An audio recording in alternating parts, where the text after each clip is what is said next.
Macam-macam produk makanan kesihatan yang ada sekarang ni. Nak kurus, nak cantik, nak otak cerdas, semua ada. Tapi, jangan terpedaya dengan akuan kesihatan yang tidak berasas. Pengguna perlu hati-hati jika jumpa produk makanan yang membuat akuan seperti boleh mengubati, merawat atau mencegah daripada sesuatu penyakit. Sebab undang-undang tidak benarkan akuan sebegitu. Apa akuan yang dibenarkan dan tidak dibenarkan? Sebagai contoh, produk susu. Akuan yang dibenarkan adalah kalsium boleh membantu mengurangkan risiko osteoporosis. Tetapi, bukannya akuan seperti produk ini boleh mengubati atau merawat penyakit osteoporosis. Korang tahu tak?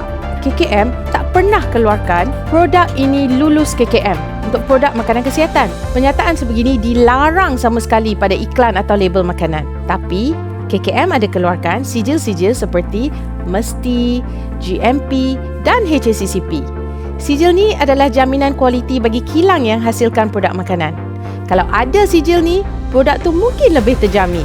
Tapi, bukan jaminan produk tu boleh menyembuhkan sesuatu penyakit. KKM pandang serius penjualan produk makanan yang membuat akuan kesihatan pada label dapat iklanan produk makanan. Contoh seperti di media elektronik, media cetak, media sosial, risalah atau mana-mana saja platform. Ingat, 2 perkara penting sebelum pilih produk makanan.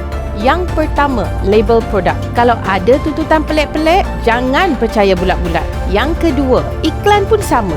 Kadang-kadang, iklan pun overclaim. Tapi, produk hampir je. Jangan terpedaya tau. KKM sarankan jika jumpa produk yang mencurigakan, lapor terus kepada KKM. Kita sebagai pengguna ada hak pengguna. Maka, jadilah pengguna yang bijak. Keselamatan makanan, tanggungjawab bersama.